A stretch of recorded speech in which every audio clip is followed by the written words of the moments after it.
Hello everyone and welcome to Retail Archaeology. In this week's episode we'll be returning to Paradise Valley Mall in Phoenix, Arizona.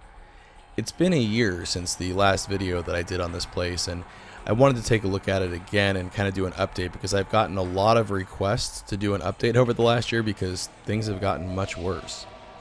This has always been one of my favorite malls to walk around in because the skylights and all the interesting architectural stuff in the ceiling. If we pan over here, we can see a shot of the closed Sears. This shut down in January of 2019.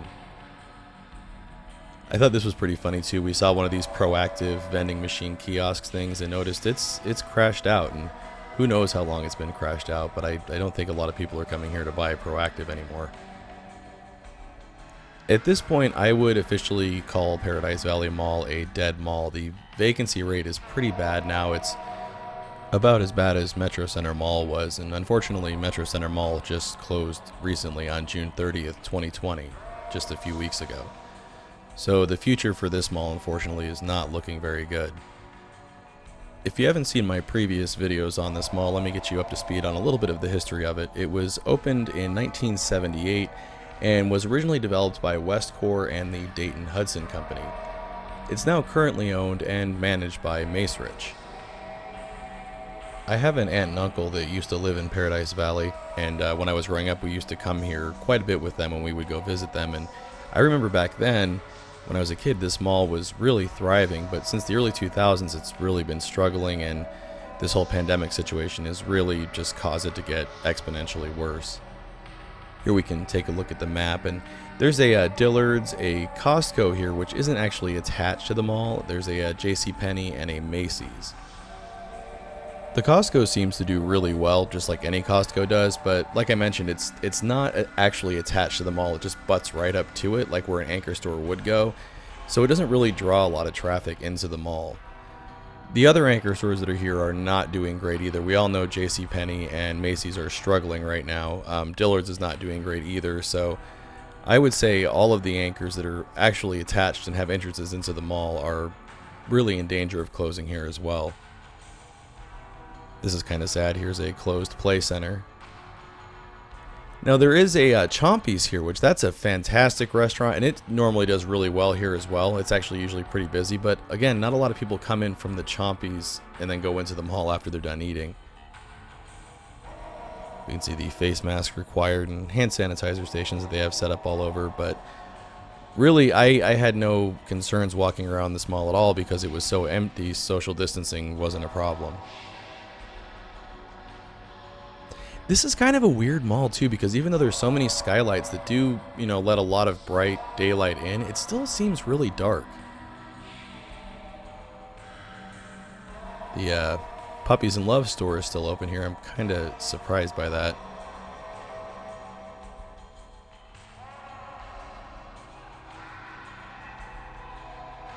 This has always been one of my favorite storefronts, and I couldn't remember what it was, and I just recently found out it was the Babbage's originally, so thank you so much, Jonathan S., for letting me know that.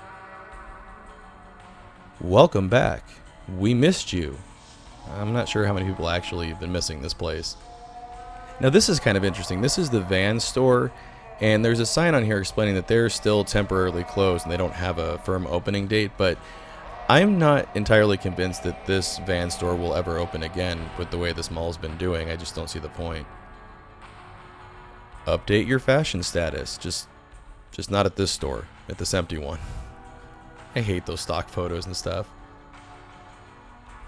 Here's a shot of the Macy's, and one of the things I do love about this mall is the huge entrances that a lot of the anchors have. They're just lots of old school tile and stuff. They're really interesting to look at. I was just shocked how few people were here. It's really cool how they have the skylights right over the seating areas. At least those are kind of bright. Here's a closing New York & Company outlet. People have been telling me a lot of the national chains have been leaving here. The Spencer's is still here, but as you can see, there's really not a lot around it. I've seen a lot of rumors lately that this mall's going to be closing soon or it's going to be demolished soon, but I'm not sure how credible those are because there were multiple redevelopment plans that have been floated for this mall and none of them have really stuck, so I can see some of those rumors coming from the several failed redevelopment plans for this place over the last couple of years. Now this is really cool. This empty storefront still has its KB Toys label scar, and you can see it pretty clearly there.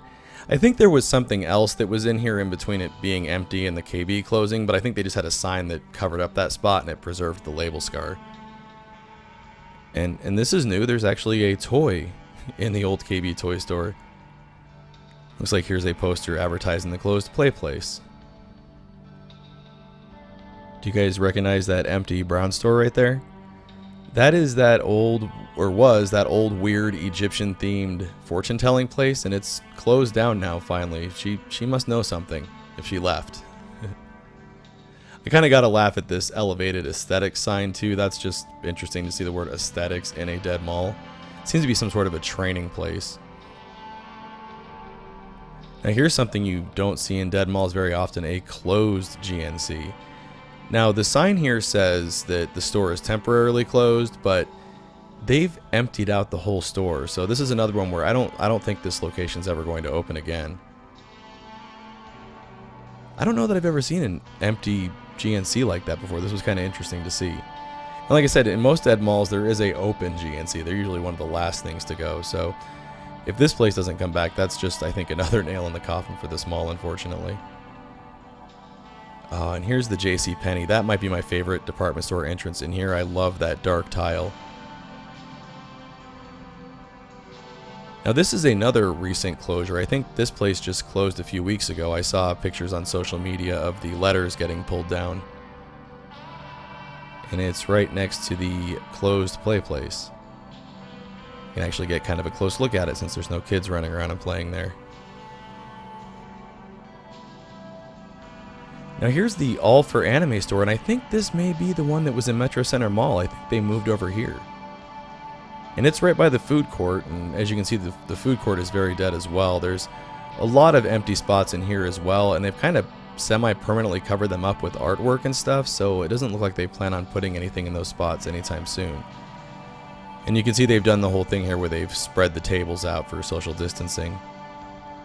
But this is what I'm talking about. That's an empty food vendor spot right there, and right next to it where this You Are Lovely artwork is another empty one. They've just kind of permanently walled them off. Now here's something else we don't really ever get to see a close look at in my videos on this place is the Coca-Cola carousel, because there's usually kids on it, so I don't want to film it. But here you can see it's also closed as well, due to the pandemic. And I got a chuckle out of this. Of course the Coca-Cola carousel has to have a Coke machine. But yeah, let's get a closer look at it. And I've never really seen this thing up close before. I didn't realize there was all kinds of Coca-Cola artwork around the walls and stuff. You can see the logo on the carousel. Here's a look from the other side, and they've got a Coke machine over here as well. This is not original to the mall. This was added sometime in the 90s. I just thought it was always weird because it was Coca-Cola themed. I didn't realize they sponsored carousels at malls. I wonder if they actually still pay for this, or if it's just here now, already paid for, no more sponsorship money. You can see some of the stained glass there in the food court, and the last time we were here it seemed like something was moving into that empty restaurant spot, but it's still empty, so either they never opened or it failed pretty quickly.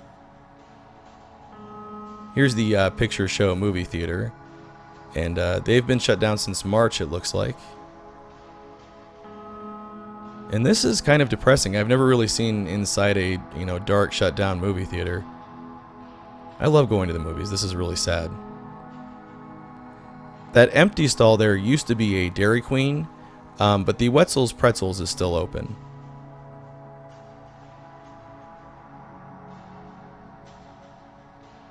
I usually show these in my videos quite a bit, so I'll just kind of go over them real quick again. They're these weird tiles that people were able to buy and put their names on and things, and I still have not been able to figure out what they were fundraising for when they were selling these tiles, or what the deal with them is. A lot of the tiles seem to reference the old radio station Y95, which that shows you how old these tiles are. That station's been gone in the Phoenix area for years. But as you can see, Paradise Valley Mall is doing much worse, and I would say it's officially a dead mall. Hopefully you guys have enjoyed this tour of it. As always, thanks for watching. Want to see your name here? Head on over to patreon.com/Retail Archaeology to find out how you can help support the channel. Hey everyone, thanks for checking out this update video on Paradise Valley Mall. If you enjoyed it, make sure to hit those like and subscribe buttons, and also that bell icon next to the subscribe button so you actually get notifications when I put out new videos. And lastly, make sure to follow at the social media links down there, because that's the best way to keep up with what's going on with the channel.